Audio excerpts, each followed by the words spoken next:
Learn from the mistakes, the other people. No matter how smart you are, you will encounter these mistakes. You learn from mistakes not because you will be able to avoid mistakes. You will able to, when these mistakes come, this suffer comes, you know how to deal with it.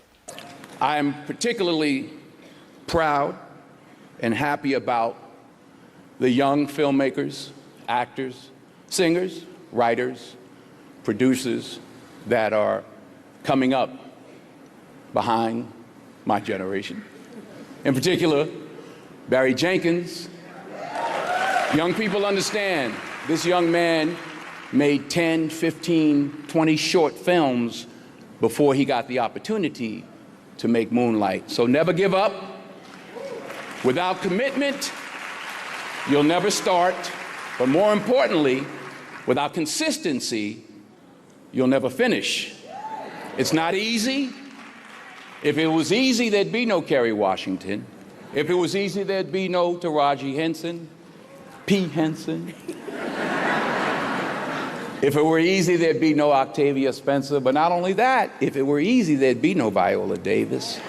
If it were easy, there'd be no Michael T. Williamson, no Stephen McKinley Henderson, no Russell Hornsby. If it were easy, there'd be no Denzel Washington. So keep working, keep striving, never give up, fall down 7 times, get up 8. Ease is a greater threat to progress. My vision was totally different. I felt that I was born for something special, for something unique, for something big. You know how great it felt that I knew where I was going? Imagine the majority of people don't know where they're going. When you have a goal, when you have a vision, everything becomes easy. I felt so blessed that I knew what I was doing. It's like a medical student that studies and knows he wants to become a doctor. You know where to go. So I knew where to go. So people always ask me, when they saw me in the gym in the pumping iron days, they say, why is it that you're working out so hard? 5 hours a day, 6 hours a day, and you have always a smile on your face. The others are working out just as hard as you do, and they look sour in the face. Why is that? And I told people all the time, I said, because to me, I'm shooting for a goal. In front of me is the Mr. Universe title. So every rep that I do gets me closer to accomplishing that goal, to make this goal, this vision turn into reality. Every single set that I do, every repetition, every weight that I lift will get me a step closer to turn this goal into reality. At the age of 20, I went to London and I won the Mr. Universe contest as the youngest Mr. Universe ever. And it was because I had a goal. Don't listen to the naysayers.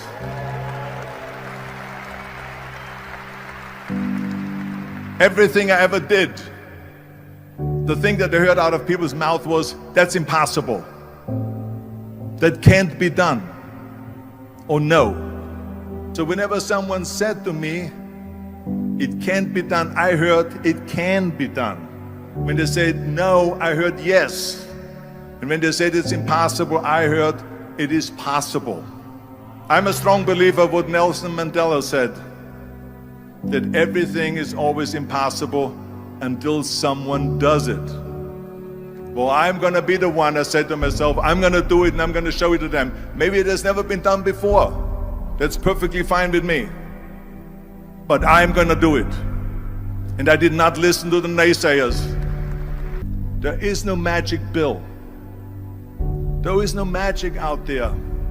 You cannot get around, you have to work and work and work. And it drives me crazy when people say that they don't have enough time to go to the gym for 45 minutes a day and work out. Or to do something for 45 minutes to an hour a day to improve.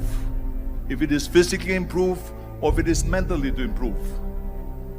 Imagine you read 1 hour a day about history. Imagine if you would work on a business, on some business that you want to develop every day for an hour. Imagine how further along you will go. So you got to work hard. I mean, let me tell you something. When I went to America, I went to college. I went and worked out 5 hours a day. And I was working on construction. Because in those days in bodybuilding, there was no money. I didn't have the money for food supplements or anything. So I had to go to work. So I worked on construction. I went to college. I worked out in the gym, and at night from 8 o'clock at night to 12 midnight, I went to acting class 4 times a week. So I did all of that. There was not one single minute that I wasted. If you think it's hard to change the lives of 10 people, change their lives forever, you're wrong. I saw it happen every day in Iraq and Afghanistan. A young Army officer makes a decision to go left instead of right down a road in Baghdad, and the 10 soldiers with him are saved from a close-in ambush.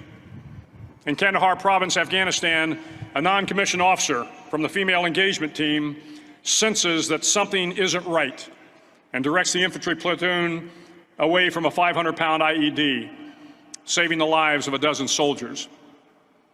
But if you think about it, not only were those soldiers saved by the decisions of one person, but their children were saved, and their children's children. Generations were saved by one decision, one person. But changing the world can happen anywhere, and anyone can do it. And while these lessons were learned during my time in the military, I can assure you that it matters not whether you ever served a day in uniform. It matters not your gender, your ethnic or religious background, your orientation, or your social status. Our struggles in this world are similar, and the lessons to overcome those struggles and to move forward, changing ourselves and changing the world around us, will apply equally to all. Life is filled with circuses. You will fail. You will likely fail often. It will be painful. It will be discouraging. At times, it will test you to your very core. But if you want to change the world, don't be afraid of the circuses. Things were not looking very, very good. My $40 car had just blown up, so I was taking a bus to work. I had no film history, no real film knowledge. I was just working from, I guess, instinct. And so often I had gone to fight films or sporting films. Yes, we're going to go out there, we're going to knock them out, you're going to win. I said, no, I'm not going to win. I'm going to get destroyed. But if I can be lucid, if I can still be standing on my feet, you know what? Then life isn't so bad. At the very end of our lives, if we can still say, you know, we were never humbled, we were knocked down, but we got up, and I can say, I lived life with integrity, and I took all the blows as I still prevailed. To really succeed, no man really is an island. Now, if you know what you're worth, now go out and get what you're worth. But you gotta be willing to take the hits and not pointing fingers saying you ain't where you want to be because of him or her or anybody. Cowards do that, and that ain't you. You're better than that.